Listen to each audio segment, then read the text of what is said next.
Assembly, Gibsonville, North Carolina, and today I'll be doing an original spoken word, which I call The Solid House.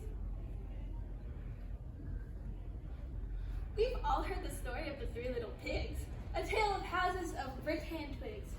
Each pig leaves home, finds location, clears the debris, and lays a foundation.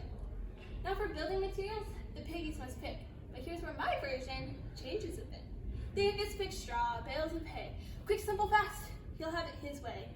The next chooses wood, some red and white paint, a barn house for him, and those parts is trendy and quaint. The oldest, however, contemplates, if I am to stay off my predator's plates, my house must stand in the toughest of times. My house must stand against cunning minds. So he labors and toils. Now look and behold, the oldest amassed a mound of pure gold. Our actions, our words, and how we live, that determines the house we get in the end.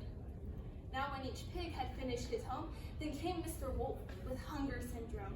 He came to the first and walked through the door, because it's hard to lock a straw door. And he carried away the pig and all his possessions, and the wind blew his house down for lack of discretion.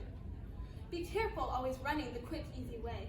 Most anything can humble a house of just hay. Then the wolf came to the next pig's domain, but this time the wolf was dressed in sheep's clothing. Little pig, let me in. Is your friend the sheep? Oh, just let me in. It's not like I'm some creep. I suppose, replied pig number 2, for though your voice doesn't really belong to you, and though I must say, you're quite awfully rude. Most folks around here would conclude best be accepting and turn the blind eye, rather than heeding these things as warning signs. So the pig opened up and then showed the wolf, smiling, cunning, covered in wool.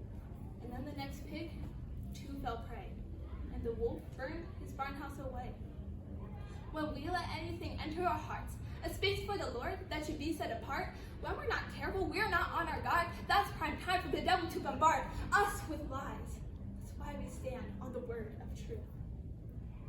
Then the wolf came to the next little pig, stared at his walls, so golden, so big. Nevertheless, he knocks and calls in, little pig, let me in.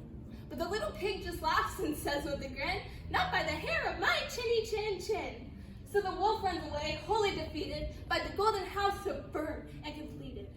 Building such strength in our lives takes much work, takes being intentional, staying alert, living God's word, love over fear, keeping the hope of our hearts secure, because in the end when we're tested and tried, the fire will reveal the work of our lives, whether it's gold or a pile of ash.